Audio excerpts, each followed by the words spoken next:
Hi అండి. గత 2, 3 రోజులుగా మనకు తుఫాన్ గురించి తెలిసిందే. అందరూ చాలా వరకు ఇంట్లోనే ఉండిపోయారు. బయటికెళ్ళాలంటే వణికిపోతూ ఉన్నారు. అలాగే బయట పరిస్థితి ఎలా ఉందంటే తుఫాన్ మూలంగా వర్షము, అలాగే ఈదురు గాలులు కూడా వస్తూ ఉన్నాయి. సిటీస్‌లో అయితే వర్షం మూలంగా రోడ్లు మునిగిపోయి, కాలువలు మునిగిపోయి చాలా ఇబ్బంది పడ్డారు. బండ్లన్నీ కొట్టుకుపోతూ. అలాగే విలేజెస్‌లో పరిస్థితి ఎలా ఉందో చూసేయండి.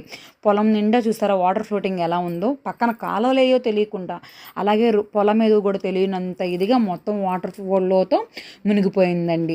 ఇప్పుడు ఒక 3 డేస్ తరువాత అయితే బయటకు వెళ్ళడానికి మూమెంట్ ఇవ్వడానికి అయితే కుదిరింది. ఎందుకంటారా, చిన్న చిన్న కాలువలు మధ్యలో కరకట్టలో కట్ అయిపోయి వాటర్ ఫ్లోటింగ్ ఉండటం వలన బయటికి అంటే అటు నుంచి ఇటు దాటడానికి పరిస్థితి లేకుండా అయితే ఉండిపోయింది.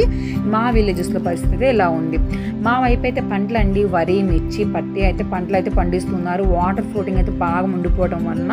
అలాగే మీ వైపు ఎలా ఉంది పరిస్థితి? పంట ఇలా అయిపోవడం వలన రైతులు నష్టపోయిందంటే చూసారా, కాలువలు ఏంటో తెలియట్లేదు. అలాగే చెరువులు ఇలా మొత్తం అయితే మునిగిపోయి మొత్తం వాటర్ ఫ్లోటింగ్ అయితే ఉండిపోయింది.